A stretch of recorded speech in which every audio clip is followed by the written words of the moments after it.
Victor Wembanyama, Stephon Castle provide glimpse into Spurs' future in upset versus Warriors, Stephen Curry. The young duo combined for 44 points while playing extraordinary inside-out defense. The San Antonio Spurs rallied from a 17-point deficit to upset the Golden State Warriors 104-94 on Saturday, and it was the stellar two-way play of their two young building blocks that brought them home. Victor Wembanyama was all over the place defensively and got his offense going in the second half on his way to 25 points, 9 assists, 7 rebounds, and 3 blocks. Stephon Castle, who just turned 20 and was taken 4th overall by San Antonio in this summer's draft, finished with 19 points while playing some of the best defense you're likely to see on Stephen Curry. Curry finished with just 14 points on 16 shots. 3 of those points came on a high-arcing desperation three that he somehow made with a little over a minute to play. The shot didn't end up mattering, but it was an indicative illustration of the difficulty he had finding clean looks all night. There were long stretches of this game in which Curry couldn't find an inch of space as Castle tracked him all over the court. He never took his eyes off the sharpshooter. He fought over on- and off-ball screens and stayed attached to Curry when he gave the ball up rather than relaxing for the split second that Curry loves to exploit with quick relocations.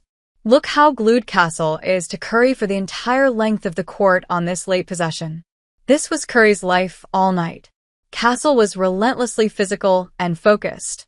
He is going to be an All-NBA defender very soon, and for years to come, his offense will determine if he's going to be a star, and that is coming along quickly as well.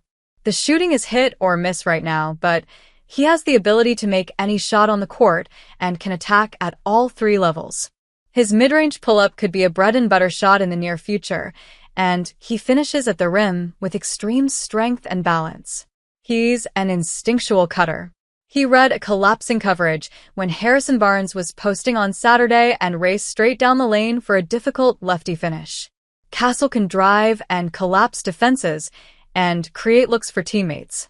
Maybe the most impressive play in the following package was actually an airball that he followed up not by pouting, but by immediately getting back and creating a steal on Curry to pretty much ice the game. Meanwhile, Wembanyama, as usual, was utterly dominant in the paint. His recovery range allows him to take so many shots at disrupting plays away from the basket because he knows he can still get back to protect the rim with basically just a step and reach. He does it again here, following up his deep three-pointer, which the play-by-play tracking pegged at 32 feet, by coming from the elbow to snuff out a shot at the rim from behind on the ensuing possession. That three-pointer is obviously a shot the Wembanyama can make, but it shouldn't be the bulk of his diet. Yes, he had a couple big ones in the 4th quarter on Saturday, but he missed 7 of his first 9 from deep and was still just 4 for 13 for the game. The same line he authored in a loss to the Lakers on Friday. That makes him 8 for his last 26 from 3 following a 3-game run where he was 20 for 37. Without that little run, Wembanyama's season 3-point mark would be even lower than his current clip, which is below 34%. What got him going in this game, and where he should be looking to do a bigger percentage of his scoring as he moves forward, was inside the arc, catching on the move, cutting and flashing into crack that basically don't exist for normal-sized players. Wemby is wonderful when facing up and operating from the high post, either at the elbow or in the middle of the floor, where he can see double teams coming and use his already advanced passing skills when he isn't just shooting short jumpers over helpless defenders trying to reach the top of a building. He can legit put the ball on the floor and make plays. It bears repeating that yes, he can also make threes, obviously. But the rhythm is important, and it's the work inside the arc that tends to get his rhythm going rather than jacking threes early and often. It did on Saturday, and then the big threes fell later. It's a hair-splitting assessment, perhaps, but the Spurs are in the exploration period with both Wemby and Castle, and figuring out when and where to attack is a big part of the equation. Even with an inverted shot diet, Wembanyama is going to put up extraordinary numbers because he's an extraordinary talent. Look at his last 5 games, for crying out loud. And this is with over half his shots coming from 3. One of 2 things is going to happen.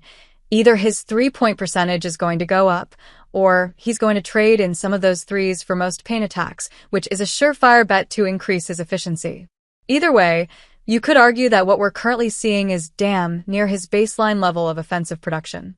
Crazy.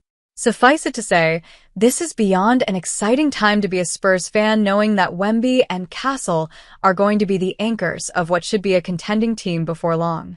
Honestly, to have this elite of a perimeter defender funneling scores to this elite of a paint protector is, on its own, a strong foundation for contention. Add in Wembanyama's limitless offensive upside and Castle's emerging abilities on that end as well, and San Antonio's, potentially near, future looks awfully bright.